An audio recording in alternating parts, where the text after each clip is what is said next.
Epione pain management and regenerative centre. ఇక మీ నొప్పులు శాశ్వతం కావు.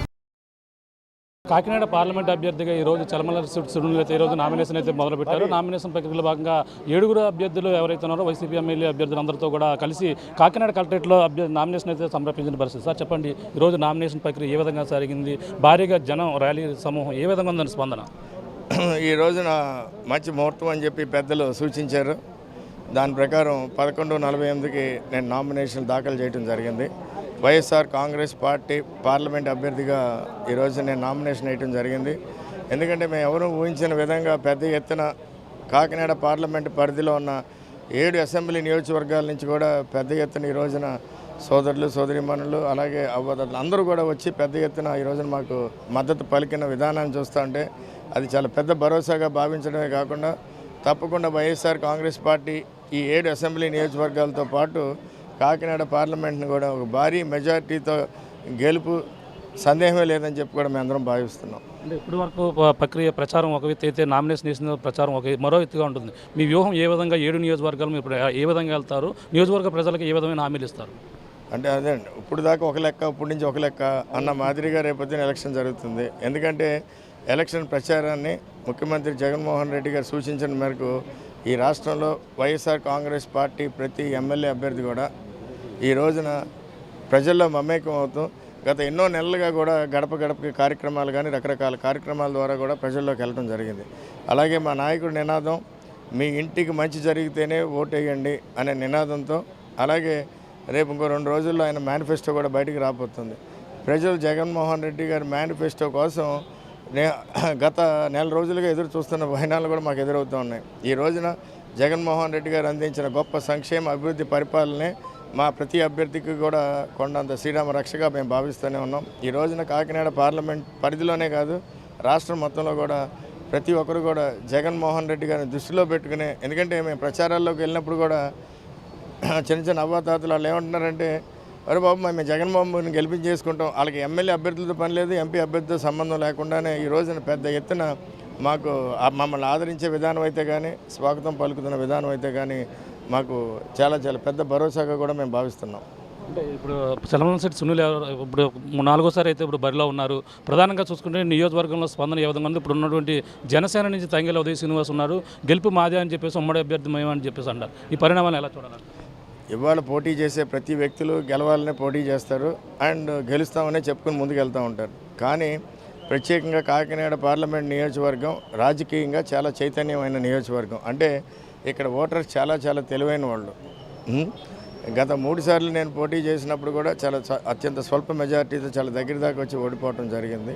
కానీ తప్పకుండా ఈసారి విజయం సాధిస్తామని చెప్పి నమ్మకం. ఎందుకంటే ముఖ్యంగా మన ప్రీతమ ముఖ్యమంత్రి వైఎస్ జగన్మోహన్ రెడ్డి గారు ఇచ్చిన గొప్ప సంక్షేమ అభివృద్ధి పరిపాలనే మాకు పెద్ద అండగా భావిస్తూ, అదే కాకుండా ఈ రోజున జగన్మోహన్ రెడ్డి గారు ప్రతి పేదవాడిని చిరస్థాయిగా గుండెల్లో ఉండిపోయే విధంగా కూడా రాష్ట్రాన్ని పరిపాలించడం జరిగింది.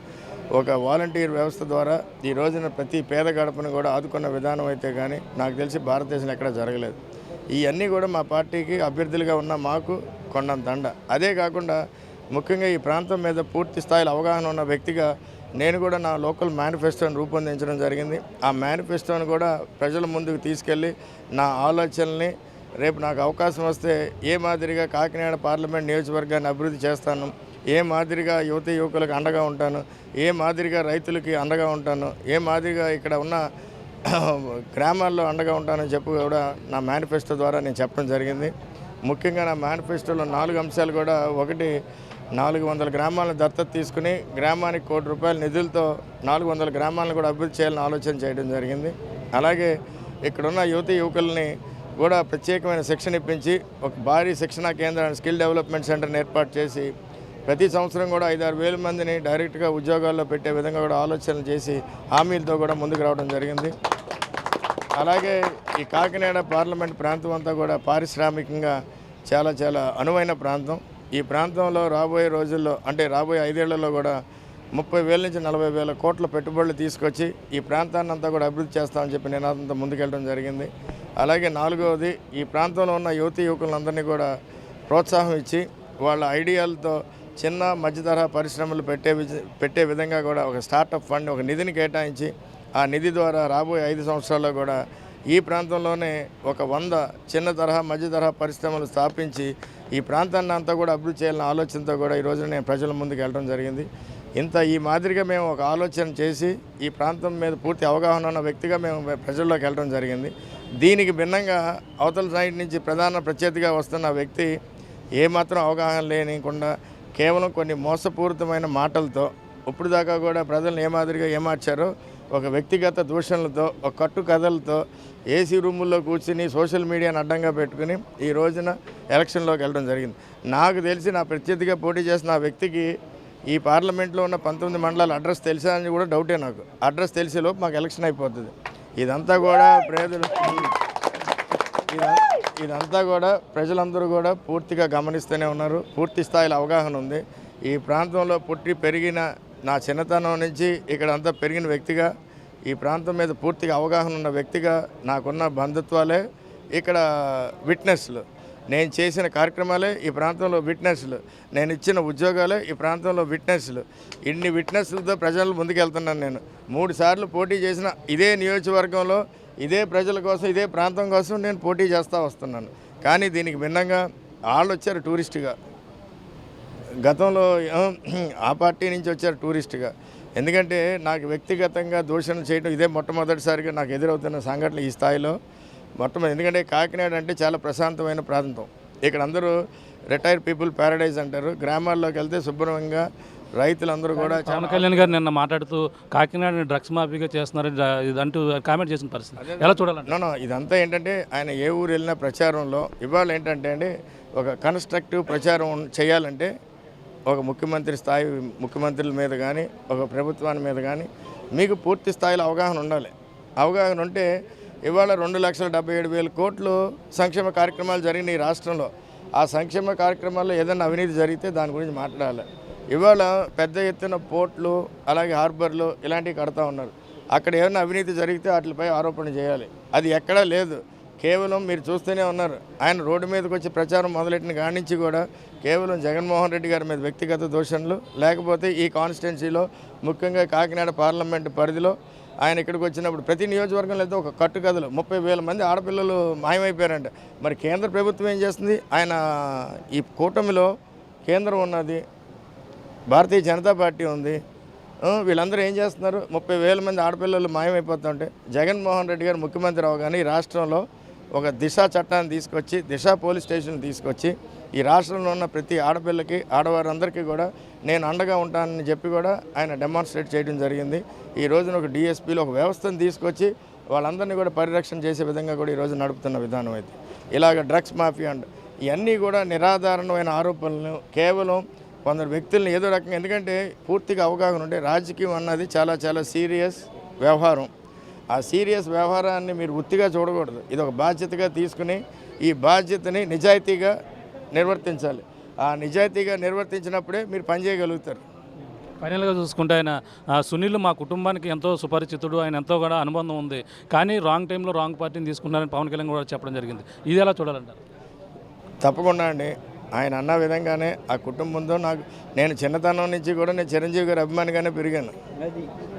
నా రాజకీయ అరంగేట్రం కూడా చిరంజీవి గారితోనే జరిగింది. అలా అన్నట్టు ఆయన అన్నట్టు రాజకీయమే, పాలిటిక్సే. పాలిటిక్స్ వేరు, రాజకీయం పాలిటిక్స్ వేరు, సినిమా వేరు. సినిమాలో వ్యాపారం వేరు, పాలిటిక్స్ వేరు. అలాగా ఇక్కడ పాలిటిక్స్ వచ్చేటప్పటికి, రాజకీయం వచ్చేటప్పటికి ఇక్కడ ఒక సీరియస్ వ్యవహారం. ఇది ప్రజలకు సంబంధించిన వ్యవహారం, ఈ రాష్ట్ర పేద ప్రజలకు సంబంధించిన వ్యవహారం. జగన్మోహన్ రెడ్డి గారిని మీరు చూశారంటే పొద్దున్న 4 నుంచి సాయంత్రం దాకా ఆయన ఏకైక వృత్తి రాజకీయం.